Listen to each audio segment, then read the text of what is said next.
கூர்ந்து பார்க்கவில்லை என்றால் புரியாது. சில காரியங்கள் பாத்தீங்கன்னா சிலருக்கு புரியவே கிடையாது. பார்த்தீங்களா, வேதத்தை எத்தனை தடவை வாசித்தாலும் புரியாது, எத்தனை தடவை சொல்லிக் கொடுத்தாலும் புரியாது. அப்ப ஆண்டவர் சொல்லுகிறார், நினைவு கூர்ந்து பார்க்கல அப்படின்னு சொன்னா நமக்கு புரிய போறதே கிடையாது. நினைவு கூர்ந்து பார்க்க வேண்டும். மத்தேயு 16 அதிகாரம் 10வது வசனம். மத்தேயு 16:10. 7 அப்பங்களை 4000 பேருக்கு பகிர்ந்ததையும் மீதியானதை எத்தனை குடை நிறைய எடுத்தீர்கள் அப்படின்னு கேட்டா அப்படியே கால்குலேட் பண்ணி சொல்லுவாங்க சீஷருங்க. ஏன்னா அவங்க தான் எடுத்தாங்க, ஏன்னா அவங்க தான் பந்தி பந்தியா உட்கார வச்சாங்க, எத்தனை கரெக்டா சொல்லுவாங்க. ஆனா எதுக்கு இதை பண்ணாரு, இதுல இருந்து என்ன சொல்லி கொடுக்குறாரு அப்படின்றத மறந்து போயிடுவாங்க. இப்ப கொஸ்டின் கேட்டா சொல்லுவாங்க எத்தனை பேருக்கு அப்படின்னா கரெக்டா சொல்லுவாங்க. ஆண்டவர் சொல்றாரு, எத்தனை குறி எடுத்தீர்கள் என்பதை நீங்கள் நினைவு கூறாமல் இருக்கிறீர்களா? நான் எதுக்கு அதை செஞ்சேன், அது என்ன, நான் யாரு அப்படின்றத நினைவு கூற சொல்றாரு. கால்குலேட் பண்ணி நோட்ல எழுதி வச்சு 4000 பேருக்கு மேல இத்தனை மீன்கள், இத்தனை அப்பங்கள், வரிசையா உட்கார வச்சோம், எல்லாம் ஞாபகம் இருக்கும். எந்தெந்த இடத்துல உட்கார வச்சோம், ஒருத்தன் சரியா உட்காரல, அவனை இப்படி உட்கார வச்சோம், அப்போ இவருக்கு தெரியும், தள்ளி உட்கார்றான், ஒழுங்கா உட்கார்றான் லைன்ல, அதெல்லாம் தெரியும், அதெல்லாம் மறக்காது. ஆனால் ஆண்டவர் ஏன் இதை செய்தார், என்ன சொல்லி கொடுக்கிறார் இதுல இருந்து? இப்படி 7 அப்போ 2 மீன் அப்படியே பெருகுமா, இந்த மாதிரியா பெருகுமா நினைக்க சொல்றாரு. அதை நினைக்க சொல்றாரு. நான் யாரு, ஏன் இதை செய்தேன், நான் என்ன காண்பித்து கொடுக்கிறேன் உனக்கு. அப்படிதான் உங்க வாழ்க்கையில என் வாழ்க்கையிலையும் கர்த்தர் இப்படிப்பட்ட அற்புதங்களை செய்திருப்பார். அந்த நேரத்தில் அந்த அற்புதங்கள் நமக்கு பெருசா இருக்கும், அந்த நாளை கூட மறக்க மாட்டோம்.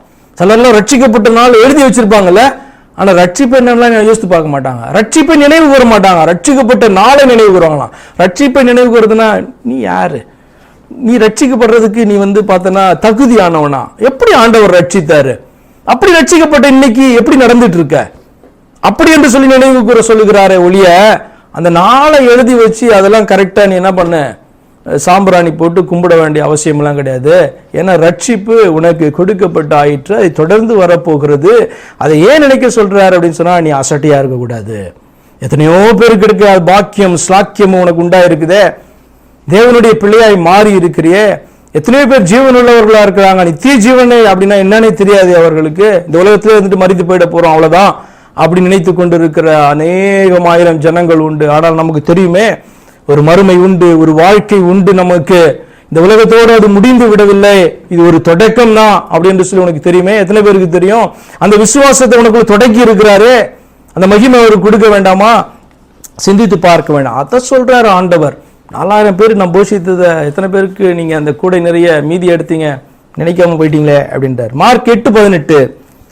உங்களுக்கு கண்கள் இருந்தும் காணாது இருக்கிறீர்களா, காதுகள் இருந்தும் கேளாது இருக்கிறீர்களா, நினைவு கூறாது இருக்கிறீர்களா கேட்கிறார் ஆண்டவர். கண்ணு இருக்கு, ஆனா நீ பாக்குறது என்னன்னு உனக்கு புரிய மாட்டேங்குது.